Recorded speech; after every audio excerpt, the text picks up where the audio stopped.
Glass shattered across the marble floor of the Pemberton Hotel ballroom as the first gunshot cracked through.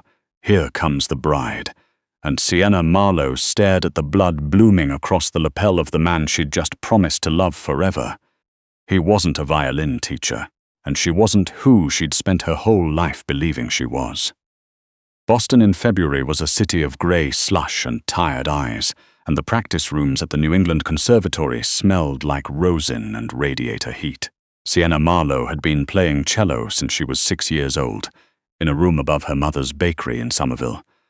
And by 23, she'd learned that the instrument didn't care how exhausted she was, how many shifts she'd picked up waiting tables to cover rent, how many nights she'd cried into her pillow after her mother's funeral 8 months back. Lung cancer, fast and merciless. The cello just wanted her hands steady. It was the one thing in her life that still made sense. She was rehearsing alone in room 412 on a Tuesday evening when the door opened without a knock. The man who walked in didn't belong there. He was maybe 26, dressed like money trying to look like nothing. A charcoal sweater, no logo, the kind of watch you only noticed because it didn't have a brand name on its face. He had dark hair pushed back like he'd run his hand through it too many times, and eyes the color of wet slate, careful and unreadable. He sat down in the back row without asking, pulled out a leather notebook and started writing. "This room's booked," Sienna said, lowering her bow. "I know," he said. "I'm not here for the room." She frowned. "Then what are you here for?" He looked up at her for the first time, really looked the way people rarely did anymore. "The Brahms," he said. "I heard it from the hallway. You rushed the second movement." Sienna felt heat crawl up her neck. Not embarrassment, something closer to indignation. "I didn't rush it. You did, about 4 bars in. Your bow arm tensed when you thought about something else." He closed the notebook. "What were you thinking about?" Nobody asked her things like that. Not anymore. Her professors corrected her technique. Her co-workers at the diner asked if she could cover Saturday. Even her 2 remaining friends from school had stopped asking how she was really doing, because the answer was always some version of tired, and tired wasn't interesting after the 4th month. "My mother," she admitted, surprising herself. "She used to sit right where you're sitting. She didn't know anything about music. She just liked watching my hands." Something flickered across his face. Not pity, which she would have hated, but something quieter. "Damon," he said, standing and extending a hand. "Damon Whitlock." "Sienna." She shook it. His grip was careful, like he was used to being stronger than the people around him and had trained himself not to show it. He came back the next Tuesday, and the one after that. He never said much about himself. Said he worked in logistics. Said he'd grown up overseas. Said his family was complicated in the vague, closed-door way people said things they didn't want, followed up on. Sienna noticed things the way musicians notice things, in patterns and intervals. He always sat facing the door. He never used the elevator, always the stairs. Once, when a textbook slid off her stand and hit the floor with a sharp crack, his whole body went rigid for half a second before he caught himself, like a man bracing for something the rest of the room couldn't hear. She told herself it wasn't her business. She told herself a lot of things that winter. It was March when she saw the 2 men outside the conservatory, parked across the street in a black SUV that never moved, even as the meter ran out twice. She mentioned it to Damon, half as a joke. "Think someone's casing the building?" and watched the color drain out of his face for exactly 1 second before he smiled and said it was probably campus security, budget cuts. Somebody told him they'd started patrolling more. But she didn't believe him. That was the dangerous part. By April, Sienna's life had narrowed down to a small, manageable shape. The conservatory in the mornings, the diner in the afternoons, Damon on Tuesday and Thursday evenings, and a studio apartment above a laundromat that smelled like fabric softener no matter how many candles she burned. She was saving for a recital hall rental, scraping together $200 a month into an envelope, taped under her sock drawer, and she had exactly $412 when Damon showed up at the diner, on a Thursday that wasn't their day. He didn't sit at a table. He stood by the door, scanning the room the way he scanned every room, and when he found her behind the counter, his jaw was tight in a way she'd never seen. "I need you to leave with me right now," he said quietly. "Don't grab your bag. Don't say goodbye to anyone. Just walk. Damn on, I'm working. Sienna." His voice dropped lower, and underneath it she heard something she hadn't let herself name before. Fear, but the controlled kind. The kind that had learned a long time ago how to function anyway. "Please," she walked. In the car, not his usual sedan, but a different one. Borrowed or stolen. She didn't ask.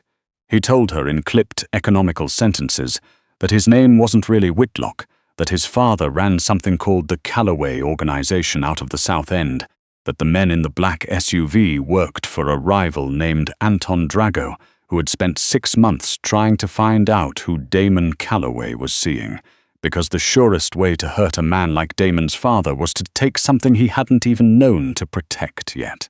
"You're saying I'm a target," Sienna said, very calm, the calm of someone whose brain hadn't caught up to her circumstances. "I'm saying I should have stayed away from you in September." His knuckles were white on the wheel. "I'm saying I didn't, and I'm sorry, and I am going to fix this." She should have been afraid. Instead, sitting in a stranger's car with her hands shaking in her lap, Sienna felt something else rise up underneath the fear. A strange, cold clarity, like the moment before a difficult passage where her hands simply knew what came next before her mind did. She thought of her mother's funeral, the handful of people who'd come, how alone she'd been in that pew. She thought, "I have nothing left for anyone to take from me except myself, and I am done being someone things simply happen to." "Then teach me," she said, "not how to play cello. Teach me how not to be a liability." Damon looked at her like she'd spoken in a language he didn't recognize. "Sienna, that's not. You said it yourself. They already know about me. So either I learn to survive whatever this is, or I sit in a room somewhere being protected until I'm not, and then it's over anyway. I'd rather know how to fight." He didn't argue again. Later she'd understand that was the moment he started seeing her differently, not as something fragile to be shielded, but as someone with her own gravity. What followed was not a montage. It was slow, ugly, unglamorous work, hidden inside an ordinary spring.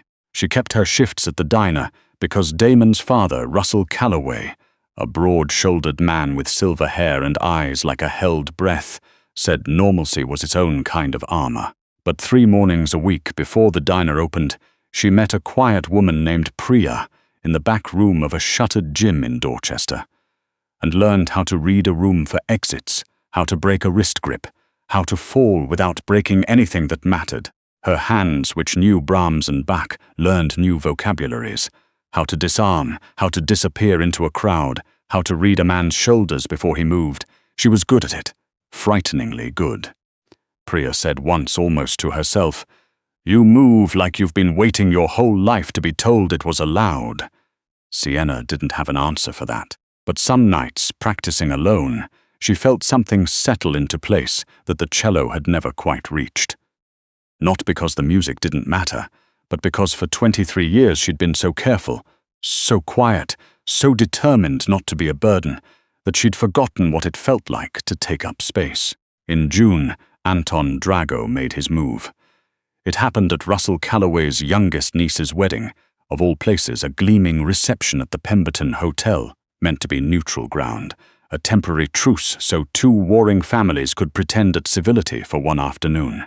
Sienna stood beside Damon in a borrowed green dress, watching candlelight catch the surface of champagne glasses, and for one unguarded hour she let herself believe in a normal life, a wedding, a future. A man who looked at her like she was the only steady thing in a world that didn't hold still. Then the stained glass window over the dance floor exploded inward, and the first shot took the photographer through the shoulder, and chaos arrived in the shape of 6 men in dark coats, moving through the crowd with the calm of people who'd planned this for months. Damon shoved her down behind an overturned table, his body curling over hers on instinct, and for half a second Sienna let him. Then she remembered Priya's voice in her ear. "You move like you've been waiting your whole life."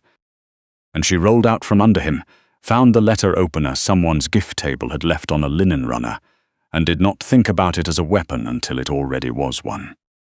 She wasn't reckless. 3 months of training had taught her that recklessness got people killed.